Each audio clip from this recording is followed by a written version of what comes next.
This is only the second time I've given the presentation. I gave it a month ago in a slightly different format with not such a cool crowd. It was at a CSI NetSec event, and they wanted me to talk about disclosure, and I'm thinking, what the hell do I know about disclosure? I'm not a bug finder. I don't really disclose anything. And then I started thinking about it, and I said, well, I've actually been in the middle of a lot of disclosure activity from either throwing conventions. Oh, we can get rid of the police by now. It's cool. Whoever's controlling the police, stop them.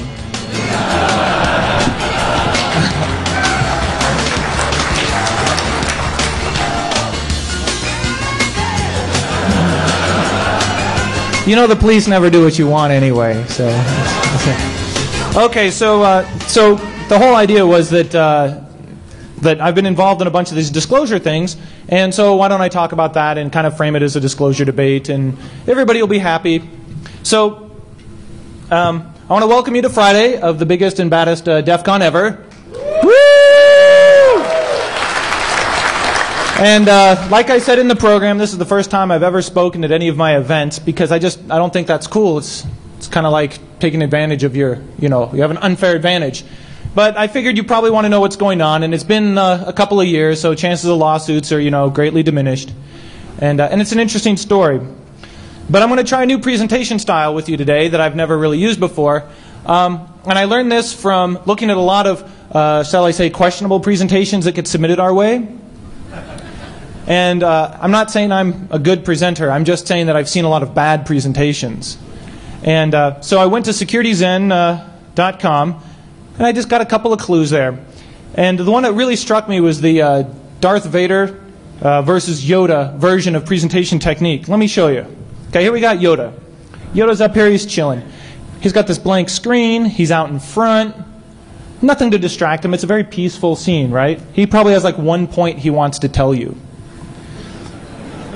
What expect you of man years old 800? And then we got Vader. Check him out.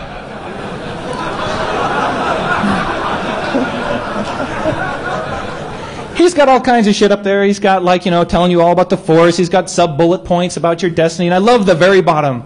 For more info, visit my webpage at, It's just leading you right in, right? I mean, Vader's just overwhelming you. And so I was trying to think of how do I distill down a very complicated issue that happened and kind of portray it very simply. So I came up with a style. We'll see if it works. But then after seeing this, I was thinking, hey, what the hell? We got Steve Jobs, right? Steve's up here. He's very chill. He's black. He's blending into the background. It's not about him. It's about what's on the screen. He's got like 4 icons up there. Even a monkey could read. There's only like probably 16 digits to look at. Then we got Bill.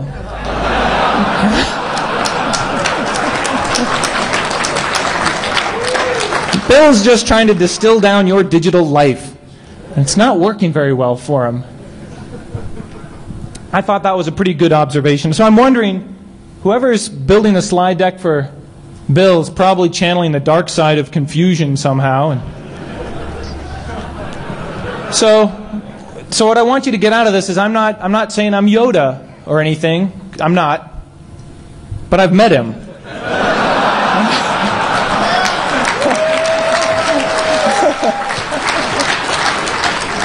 And for those of you in the audience who don't know who Yoda is, that's Robert Morse Sr.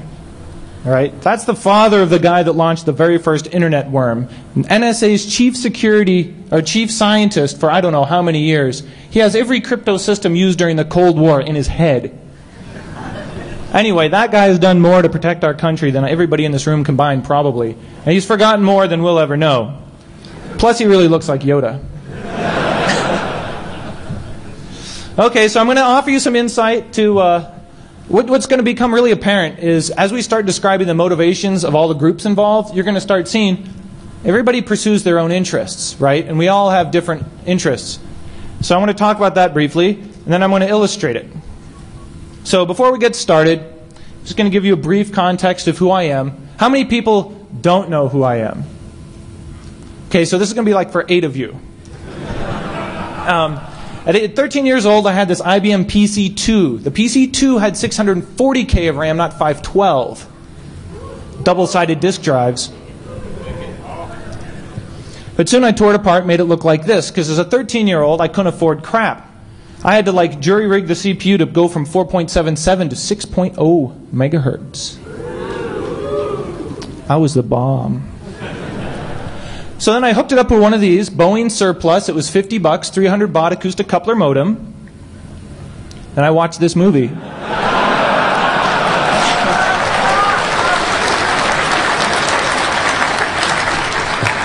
I was like, holy crap, there's NORAD systems out there. And so, you know, then I was hooked. I was totally addicted. And it was really funny because at the time, I only knew a couple for real life hackers that were introducing me into the scene. And one of them had been hacking for quite a while. And when that movie came out, he was so pissed. He was like, fuck, now everybody knows about it. They're going to lock down their systems and I won't be able to break into anything. It's like 2007 now. So then I went to college. I'm a Zag. I went to Gonzaga. But before they were cool. They weren't cool back when I went there. Our baseball team was cooler. Then I went to law school. And I quickly realized that I don't do well with the law. And I was at law school in this weird time. The dot-com bubble was growing. And there was a maximum number of people graduating law school, minimum people in computer and information systems. And I'm like, I'm going to get paid this, and I love doing that. What the hell am I doing? So I dropped out of law school and started DEF CON. That was DEF CON right there in the car. Right? I mean, that's pretty much everybody. So you got Jackal, you got Noid over there. Look how happy he is. One day he didn't know he'd be running security. But he's happy back then. There's this character, Dune. If you look at the inside of Neil Stephenson's Cryptonomicon book, you see a thank you to Dune. Like, man, that fucker. It's like, I said, Dune, man, we got to get Neil Stephenson to come to DEF CON. That would be cool. And he's like, hey, he lives local. Want me to try to contact him? I'm like, yes, contact him. That would rule. So he's like, I contacted him and I had lunch with him. I'm like, you didn't invite me to lunch with Neil Stephenson? And I ended up hanging out quite a bit. And Neil was like, you know, I don't want to be public. I want to just lurk in the back of the room. I'm not into all this attention. But maybe I'll show up, you know, in the back of the room. I'm like, okay, that's cool. Next thing you do, you know, I open up the book and there's Dune mentioned. It's like, I could have been doing that. But no hard feelings. Dune's down in LA now being a professional masseusier to little starlets in Hollywood. Doesn't do security anymore. There's me in the middle, and you might recognize ALF1 from BugTrack. Ran BugTrack for a long time. So there was, even back then, a lot of the people at DEF CON 1 are still around. Jennifer Granick I met through DEF CON. I met everybody through DEF CON. So then I started a business which promptly failed. I was integrating SQL servers to payment processing systems to create online stores back when pretty much the only thing that was buying those systems were porn sites. But pretty soon, you know, $20,000 of custom development work was replaced by a $300 off-the-shelf box system, and we went out of business. Boeing hired one employee, Microsoft hired another, and I was done. So I had to go work for the man. I went to Ernst & Young's Information Security Services Group. I lasted 91 days. That's very key because at 92 days, the recruiter can't get his money back. Then I went to Secure Computing Corporation, which I helped start their professional services group. We built a pretty good group, which eventually got spun off to become Guardant. And they got bought, and I don't know what happened to them. But I didn't care. I was busy. I started Black Hat in 97, which I ended up selling to CMP in 2005, just about the time I got sued, a little bit later. People have speculated why I sold, but it pretty much came down to more and more stress. Every show, if anything went wrong, I'd be bankrupt forever. And I was dealing with HR and accounting and attorneys, and I wasn't having fun. So I wanted to focus on content. Found CMP, which was awesome because they were there while CiscoGate was happening. I'll tell you what's going on. Now I have the boss. That's the boss. That's my Guinness, and that's Converge in the background. I sold them. There were 4 possible buyers while CiscoGate was happening. I'm trying to have meetings. Well, wait, we'll get to that. Just talk about disclosure for a moment. I thought this was a self-evident issue that had died like a decade ago. I was tired of it. after Jeremy Roush talked about it at Black Hat 99, we were thinking, like, how many more times can we rehash this topic? It's like beat. It's beat dead. Then Scott Blake covered it again with the politics of vulnerabilities. That was really cool. Then we covered it again in 2004, then 2006. We're still fucking talking about this stuff. And the panel was this morning. Yeah, you can't get away from this stuff. People love this because it's all about humans and motivation, and you can rehash this stuff forever. So we're going to talk about it some more. First, I'm just going to go through quick definitions. We got full disclosure, which a lot of the researchers and enthusiasts and nonprofits love. Responsible disclosure, bug track, vendors, conferences, quote-unquote professionals. Limited disclosure with no specifics. You know, there is a bug, please upgrade, but we won't tell you what the bug is. Or zero disclosure, which some zero-day and bug finders like. A lot of pay-as-you-go kind of zero-bay type auction sites, whatever. Criminals, researchers, other people also like zero disclosure. Here's how it's broken down. I stole this from Scott Blake's presentation. This was the coolest slide he had. So you can see by this slide where we pretty much play, or I play most of my life, is in this responsible disclosure zone. Because we generally don't release exploits without vendors knowing about it, but we release all the details we can. And if we can, we release details. But I'm not about to try to drop 1 billion 0 days on somebody with no preparation. You know, that might have been cool 10 years ago, but it's not really cool anymore. So I really encourage everybody to at least give the vendors some notification. So that leads to what's responsible. If I say to my speakers, be responsible and disclose bugs to the vendors, they immediately say, cool, what's that mean? And when I ask vendors what it means, they give me all kinds of different answers. And I was talking to Microsoft about this. I'm like, is 1 day reasonable? And they're like, hell no. How about 100 days? Is that reasonable? And they're like, that's probably too much. So my answer to you is it's somewhere in between 1 and 100. I'm thinking it's like 30 days, maybe 3 weeks, a month. It could be less, could be more. It depends upon how pissed off you are at the vendor, how responsive they are, how cool they are to the community. So in deciding to pick CiscoGate, I was kind of reviewing this is my portfolio. This is like my reel of what's happened. And I realized I've been close to a couple of different things, each with their own unique situation. The HID IOActive thing was pretty recent. It just happened, like last February. But that was between IOActive and HID, and I just chilled on the side with attorneys, waiting to be called into the fight. But they never used us. So out of all these, LCOM had happened at DEF CON, but they arrested him after the show was over. I was never involved, so that's out. You know, I wasn't really involved in the Apple thing with Dave Maynor, HID. That leaves us Cisco. So here we go, the main event, CiscoGate. To get ready for it, well, no, I'm going to hold off on that. I'm going to transition into my new persona. If you were at DEF CON, you might have noticed this. Okay, here we go. Okay, I'm ready. Here's my CiscoGate shirt.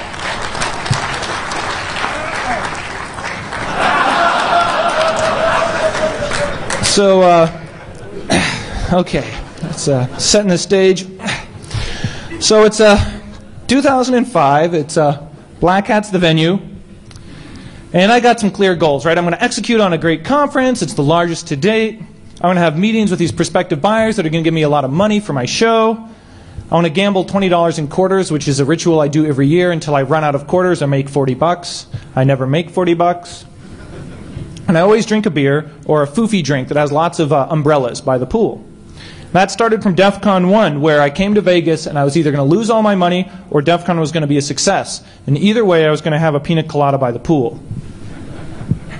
So, it all starts off. Mike submits us a talk called The Holy Grail, Cisco iOS Shell Code and Remote Execution. And we're sitting around the office like, wow, that's a fucking cool title. We're going to probably accept him just on the title alone. But we probably have to have something to back it up. So that was February 21st. Mike gives us this submission, right? Standard format, date of submission. You'll see it's February 21st. He got this in months earlier than anybody else. Look at the last line and tell me if that's not a cool reason to accept this talk. Okay, reason 3. Okay, reason 1, it's never been done before. Sure, FX came close, but I'll be talking about reliable, repeatable, remote execution of arbitrary code. Reason 1's pretty cool. Reason 2, playing with critical infrastructure is exciting, especially if by playing you mean exploiting. But reason number 3 is iOS shellcode, iOS backdoors, the end of the world, etc., etc. I'm thinking that's pretty sexy. That sounds cool. And as part of his submission, he has to agree to a transfer of copyright, giving us the right to reproduce the materials online and distribute them and everything. And since he's working for ISS, he has to get approval from his bosses.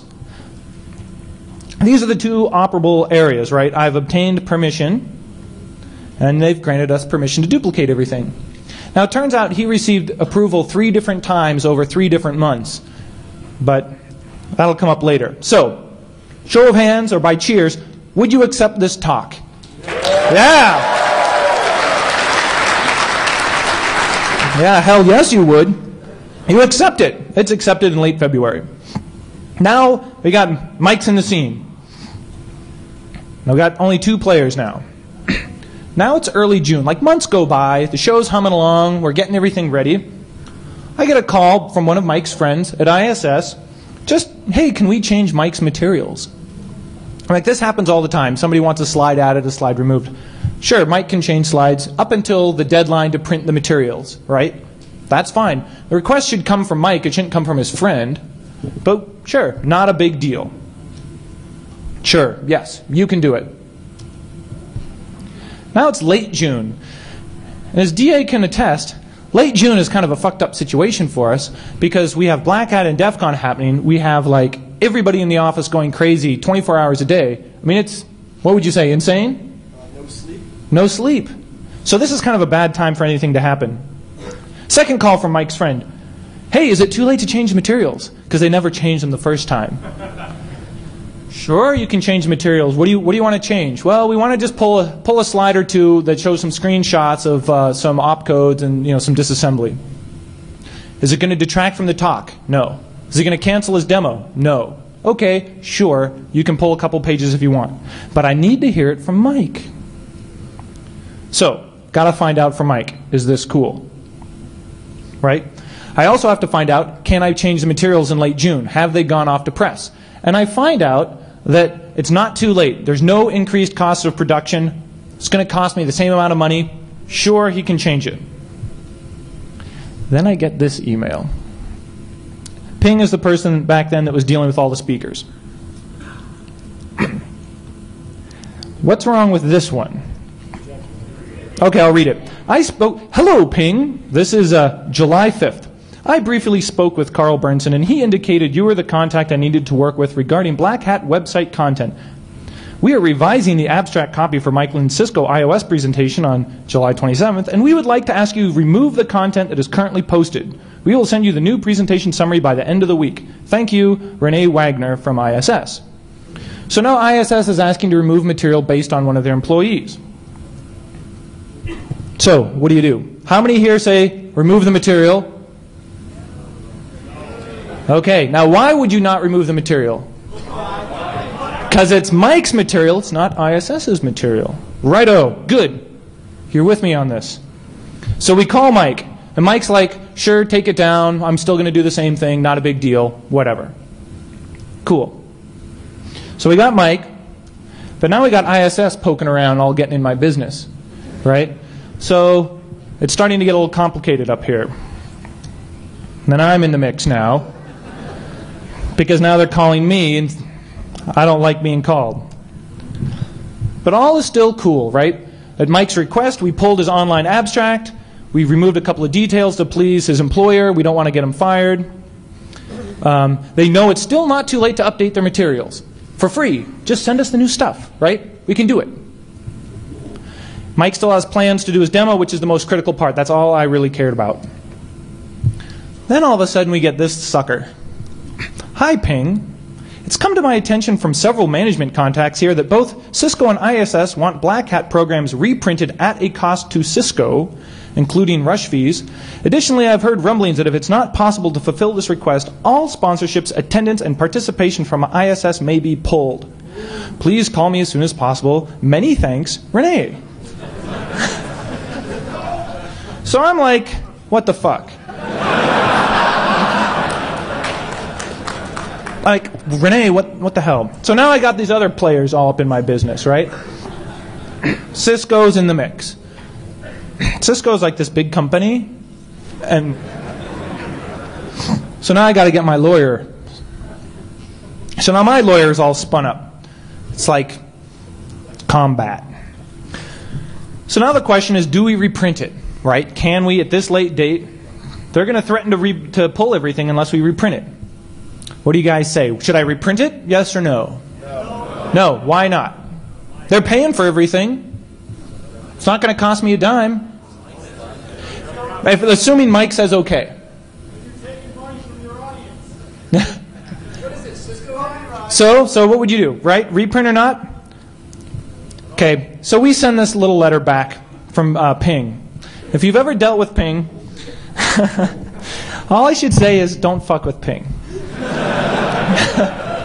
Renee, I do not believe that ISS understands that the following items would need to be reprinted. 1. Printed conference proceedings book that contains all speakers' submissions and slides, including Mike Lynn's. It also contains the old description that hasn't been updated, title and slides.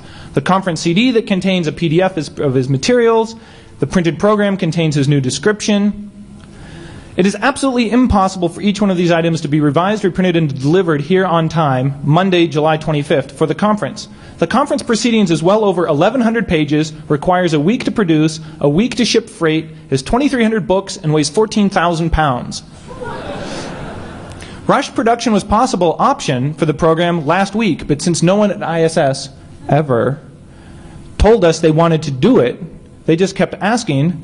We made no arrangements with any of our printers to reprint the program. I have received a request from Mike Lynn to change the website, and it will be done. Unfortunately, I do not believe that we can change any of the other materials. Basically, not going to happen. It can't happen. Rush charges in Vegas, like 100%. Weekend work, 100%. So you're going to pay 200% more on top of the original printing charges, right? And they still haven't asked us to do it. So guess what? We're not doing it. Here's the response. July 22nd. Training is like started. We're in Vegas. We're in the mode.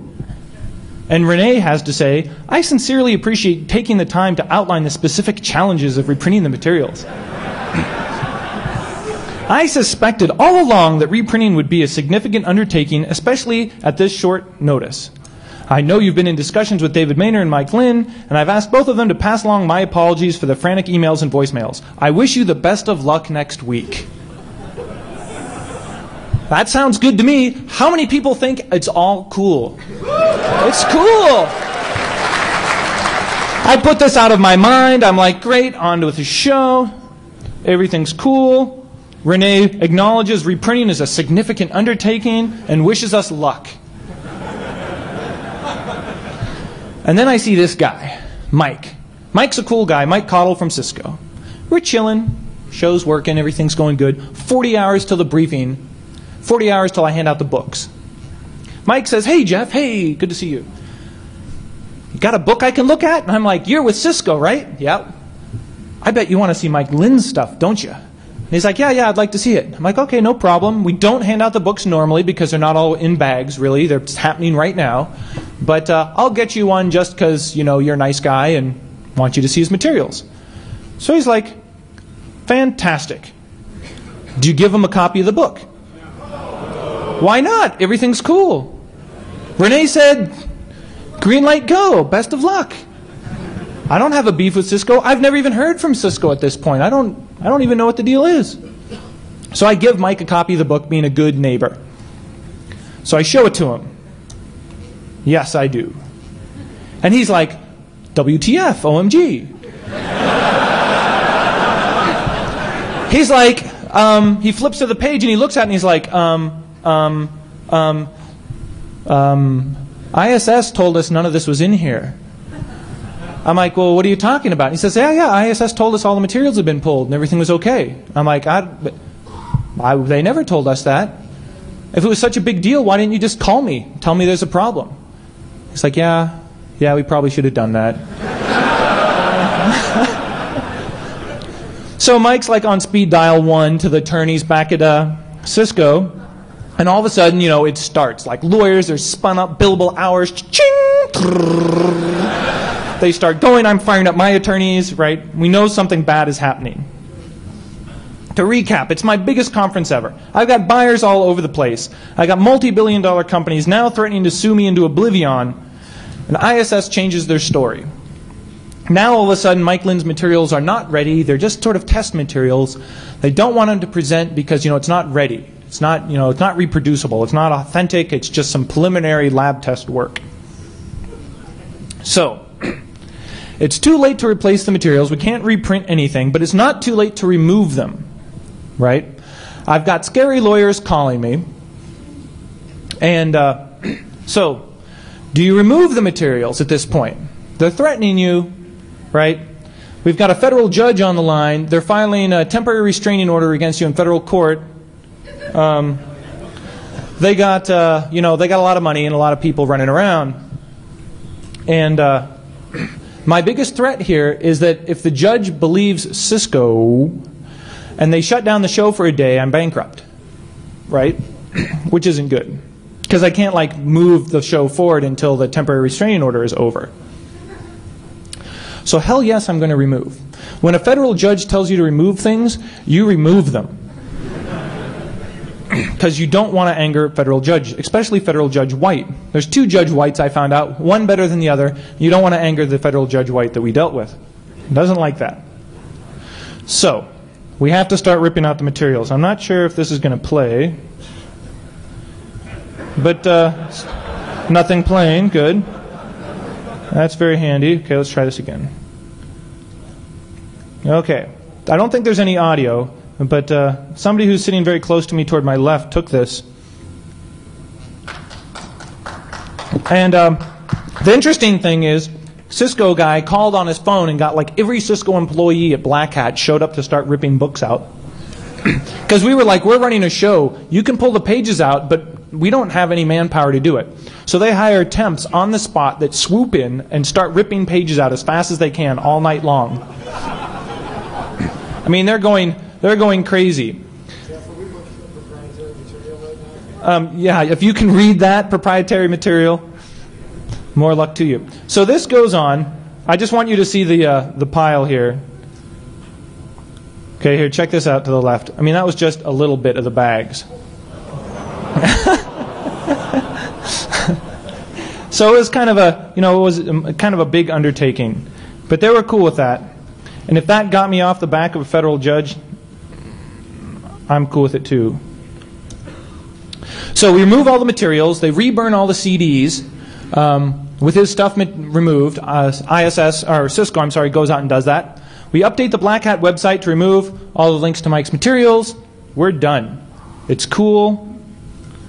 I'm on the telephone. I've got like every attorney on this conference call, must be like 12 of them, ISS, Cisco. And I'm like, okay, the materials are removed.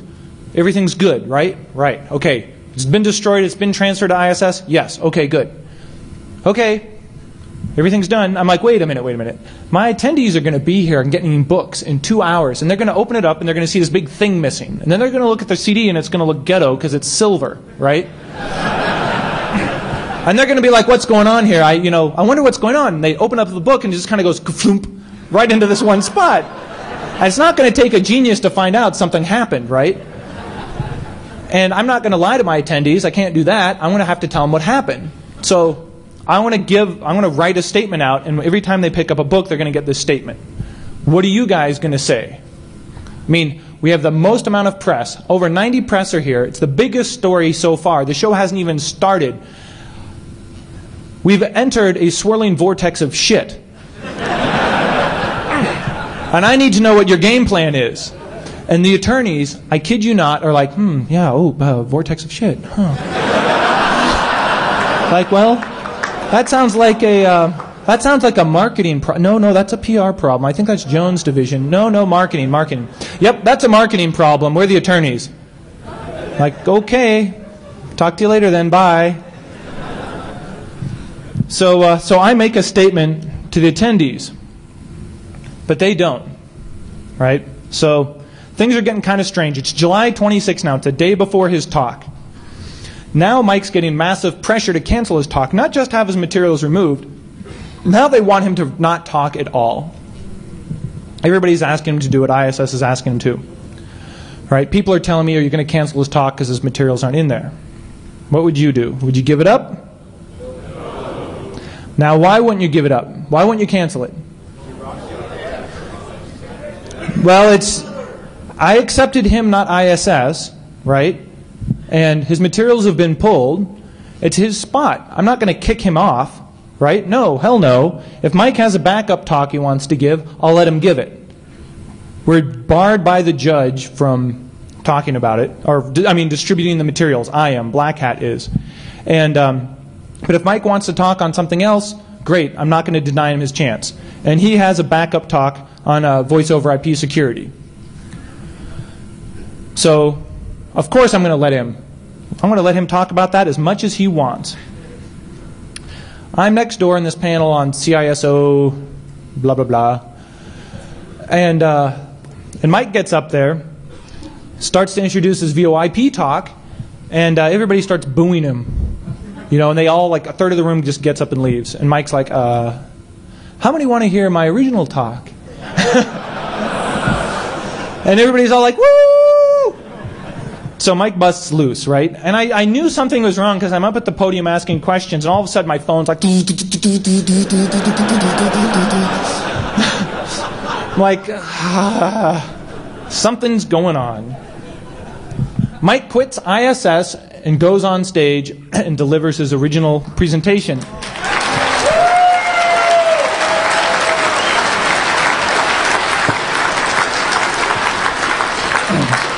Now the interesting thing here is he gave his revised materials, and then he revised them even more, censoring them a second time even more, because he knew he was quitting and it was going to be a big doo-doo. But he still got up there and did it. Do I stop him? So that's a really interesting question. How do you stop a speaker? Do I have a big hook and I'm like, and you try to get him? Do you dive tackle him? I don't have a goon squad there. So, no, I'm not going to be in the business of censoring what comes out of my speaker's mouths when they get on stage. If they start insulting or swearing at people, I'm going to turn off the mic. But yeah. That's a game you can't win. I may as well just shut down my business if I do that, because who's ever going to speak for me again? Like nobody, right? So it's sort of a business survival thing too, plus it's lame. So, Mike gets to speak. I'm not going to stop him. But now we add Jennifer Granick.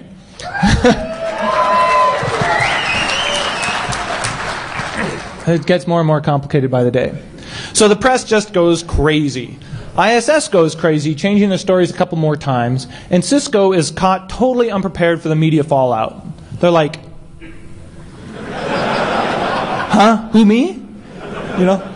And, it's sort of like, I told you so. So the current disclosure issues are, was it responsible or reasonable for Mike to disclose? Right? Did his quitting help or hurt him? And does it help or hurt future presentations? So, wait, let's see. So was it reasonable for Mike to disclose? I think it was reasonable because he didn't give out, weaponized shellcode exploit stuff. He demonstrated it was possible. That seems pretty reasonable to me. The other thing that was very reasonable is Cisco had known about this for over 6 months. At the point that he gave his talk, already for a month, it was impossible to download a vulnerable version of iOS. They had fixed it like a month previous. You just couldn't get a vulnerable version. So when people were saying this was all wrong for him to disclose, I didn't get it. It had already been fixed. Everybody had known about it. But the weird thing is, his quitting actually hurt him. Had he stayed an employee, and this will become obvious in probably the next slide, he couldn't have been charged with theft of company secrets, because he would have been an employer for the company. But he quit, and so it turns out Spock at ISS called the FBI on him from Atlanta. And does it help or hurt the future presentations? I think it helps in the sense that we didn't back down, and he got to still speak. He got his story out. He didn't end up going to jail. And I think if he had backed down, it probably would have been a bad thing. But the fallout was the federal injunction against distributing Mike's content went from a temporary to permanent. And the show's over. I've dodged every bullet. I'm sitting there help cleaning up, and I get a phone call from the FBI. And they're like, "Hi, Jeff Moss. This is Special Agent blah, blah, blah. We'd like to talk to you." I'm like, "Oh, great, the FBI. I love you guys."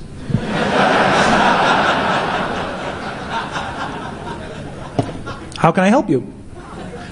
"Oh, are you around? Can you come up to the registration desk? We'd like to talk to you." I'm like, "Oh, well, I'm really busy, but I'd love to talk to you. How can I help you out?"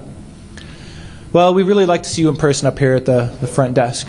I'm like, "Well, I'm kind of busy, and it's not that I don't trust you guys,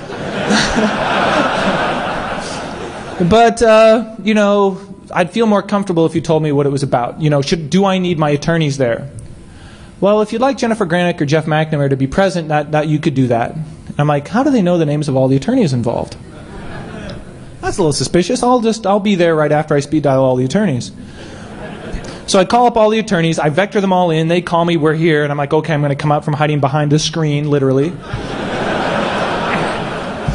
And I show up, and I shit you not, there's two guys in like 6'2", in suits. They were perfect suits. They were stereotypical FBI suits. And we received a complaint from the Atlanta FBI office. We have to investigate it, theft of trade secrets, and we're here to gather evidence. And Jennifer Granick's like all up in their grill. She's like, "Do you need to talk to Mike? We'd like to talk to Mike. Is my client a target of investigation? Is he a focus of investigation? Is he under investigation? Has he been charged investigation?" About every single way she could ask the question. "Well, we're not sure yet." "Well, we're not quite sure yet." And she's like, "Okay, my client's not currently available."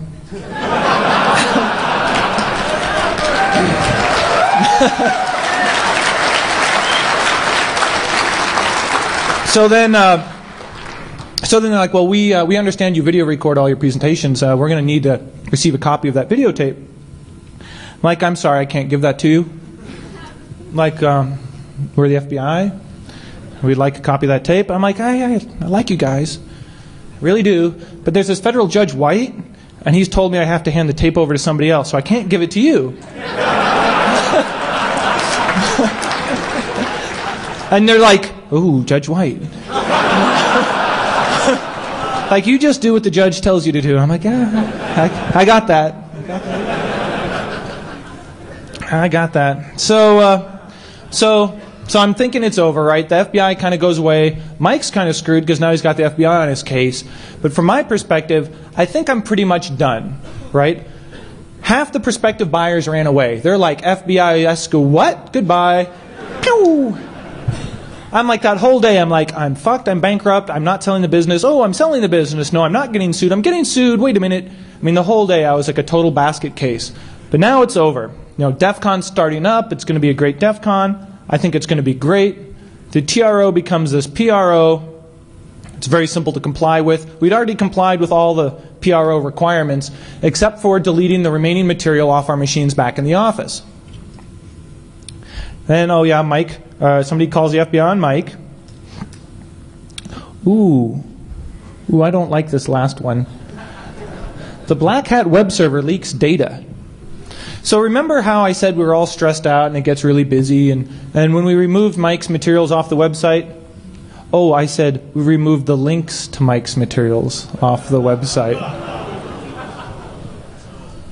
So I'm like at DEF CON trying to sleep. It's like a bad memory. It's like it's done. And my phone is just, it's blowing up. My phone's ringing. They're like, they're in a car going to the judge right now and they're shutting you down. You violated the terms of the permanent restraining order. I'm like, what are you talking about? It's like, yeah, the guys at Cisco are downloading Mike's materials from your website right now. I'm like, I don't know what you're talking about. We removed that. So we tried to log into our web server, which is being nailed by like everybody on the planet downloading the materials. I managed to get in and look at the server logs, and some guy was guessing at the file names. Started like at 1 in the morning. About 1 in the morning. About 8 hours later, he hits it. He gets the right combination because it's a predictable file name. And it's like you look at your logs, and it's like guess. Boom, 200, file received. And there's like this pause. Like he's like, what? And he like... and then he looked and then he gets it again. It's like 200, okay. It's like, ooh. And then like 5 minutes go by. And then... like hundreds and hundreds of connections, like so many connections you can't even count them, and the whole web service goes, bandwidth crunches, and people drive to judges, and phones explode, and everything's really bad. We end up, because that wasn't intentional, we were behaving under good intentions. We delete the materials, and since the federal judge is ordering us to turn over the materials, we had to turn over the web logs of who had connected and gotten the materials. They sent out 1 million cease and desist orders. Since then, I've turned off web logging.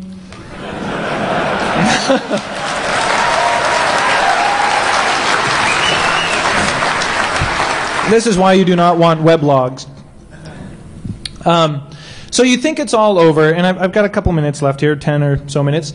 So I just wanted to say there's a lot of post-disclosure problems that I had not even thought about. I mean, we debate full disclosure and responsible disclosure, but we never talk about what happens like after that occurs. How do you clean any of this crap up? Like, I've got orders to remove material off servers back in the office. And just to show you how incredibly complicated this is, how do you clean up disclosures like this? Well, there's a couple of ways, right? You fix or make the problem irrelevant. Cisco had already released a new iOS image and removed all the vulnerable ones. So the problem was sort of irrelevant unless you just had legacy stuff. And then you remove all the disclosed materials as much as possible. That's what Cisco did, right? They sent out cease and desist orders. We removed the material, threatened to sue anybody on the planet to prevent further disclosure. That was their two-prong approach. But now I've got to clean up all my stuff. And as you can see, Mike's submission hits our CFP server. Email gets copied to myself, Eli, Ping. It goes to my USB backup. Eli burns it to a master CD. Ping burns it to a backup hard drive. She sends it off through email to the printer. It's in the printer's email spool. Then it goes to the printer's server, the server's backups. Then it goes to the printing presses. It's in the printing press's spool directory. And you have the final books, the spare books, the books in transit on the way back to us. And then they shoot it off to convention storage and distribution. CDs, same thing. CDs are on the RAID server at the CD manufacturers. It's in their email address. It's in their backup systems. They're on the backup CDs. It's on the glass masters. I mean, we're sending out letters, and each one of these attorneys require certified letters from each one of these people saying, yes, we destroyed the master, yes, we destroyed this, yes, we hunted down that, yes, we deleted the email spool, yes, we It's impossible.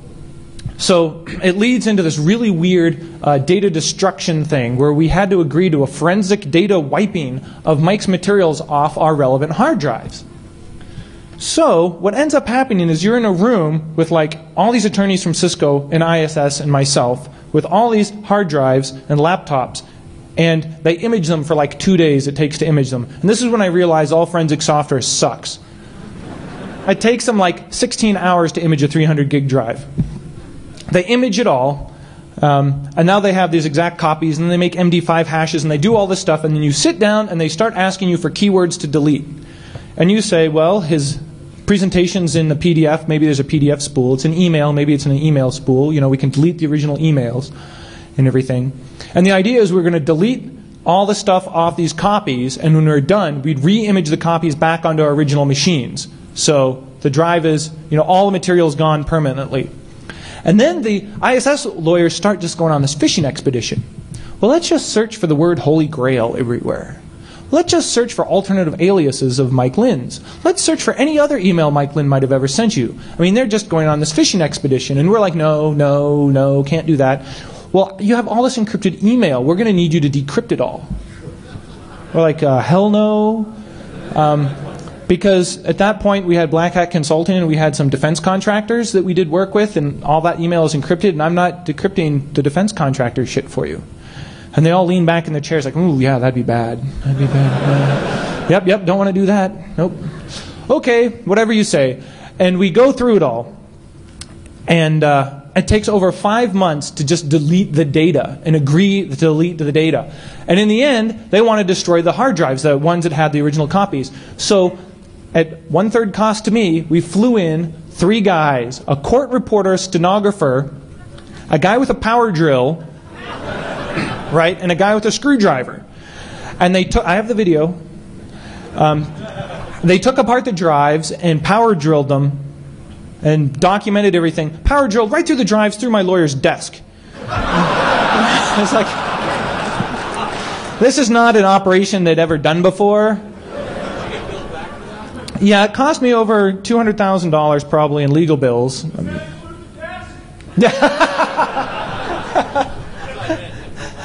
Yeah, for the desk. I forget what we did about that. I think he actually swapped it with another attorney's desk when he wasn't looking. But in the end, it was 5 months to get out of it. Very distracting. But now I've entered a new realm. I've entered what I call the Wall Street Journal effect. Right? Now my mom knows what I do. Because it shows up on the front page of the Wall Street Journal.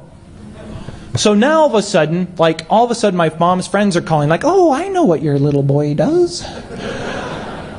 And now that was a big breakthrough. It's really weird. It hit the China general public. So in the end, Mike Lynn, FX, and Dan Kaminsky kind of got together, had a drink, and we all laughed it off. But it took Mike... so some of you might wonder what happened to Mike. Right after the talk, everybody was swarming Mike, and Mike hightails it out of there. 6 federal agents surround him. Real agents, badged agents with power of arrest. Badges and guns kind of thing. And they whisk him off to this back hallway. Okay, you've really done it now. Mike's all like, They've got all these badges in his face and everything. They're like, I don't know what we're going to do with you. They reach in their pocket and they pull out business cards and challenge coins and they say, you rock! And they give them all these and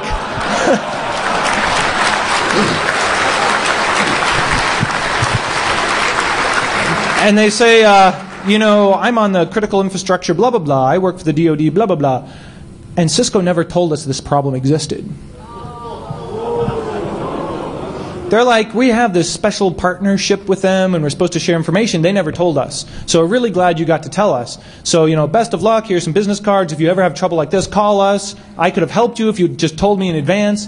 And Mike's like, well, I didn't have the bat phone with me. It's like, I just didn't know who to call. So, maybe next time, but, thanks for the hookup now. And so I was talking to Mike and I'm like, fuck, what are you going to do? And he's got his hands full of cards, and he's like, well, let me see, what am I going to do? Reporter, job offer, legal threat, job offer, So Mike was going to be okay. It was just going to be getting out from underneath all the legal bills. So that's all I have for you officially. I can probably take a couple of questions, 5 minutes of questions, and then I'm out of here. So, sir. What happened to the ripped out pages? Ooh, what happened to the ripped out pages? Yeah. So they went in this big bin that got saran wrapped up and had guards watching it the whole night. And then somehow they arranged to get some guy's utility truck and they filled it up. And it went to China. Oh, the other funny thing about this was when Mike was doing his original research, he was stuck at this one point where FX was stuck at. And he was searching, trying to figure out how to, maybe get past this one problem. And he found his solution in the website of a Chinese hacking group that he translated. So the Chinese hackers had already figured out that one problem, and all he had to do was translate it, and that was part of his key to solving it. So to think that the Chinese or somebody else didn't already know about this, other people were definitely working on it. So, another question? Yes, sir. Back in 2001, Doug Sun did a presentation on exploiting checkpoint firewalls. Yeah, checkpoint firewalls. The difference between that presentation where Doug showed the actual exploits happening right. and this.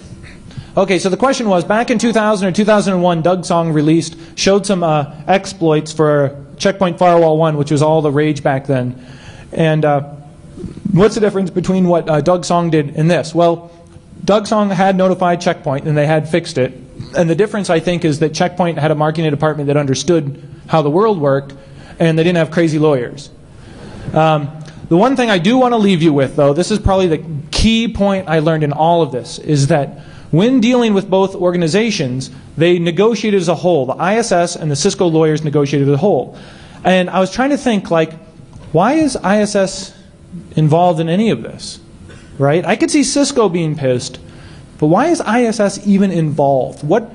They've got an employee, just go deal with the employee. Why are they suing their own employee and me? I don't get it. And I thought about it, and I thought about it, and I asked around, and it turned out don't take this as gospel, but this is what I heard, that ISS was trying to do a deal with Cisco where they could get advanced security vulnerability information and include it in some of their tools. So you'd get exclusive Cisco vulns in ISS tools. And that was the carrot Cisco was dangling in front of ISS. Get your people to fall in line and we'll give you this big carrot. In the end, they never got the carrot. And they got stuck with, I heard, over $1 million in legal bills. My attorneys are much cheaper than their attorneys, because they have an incentive to keep billing and not stop, or I have an incentive to shut it all down. But the ISS attorneys, complete nightmare to deal with. They didn't know who was in charge. They're all talking over each other, sending mixed signals. Where the Cisco attorneys, ultra professional, totally reasonable, best people in the world to work with. So if you're ever going to get sued by Cisco. Thank you very much.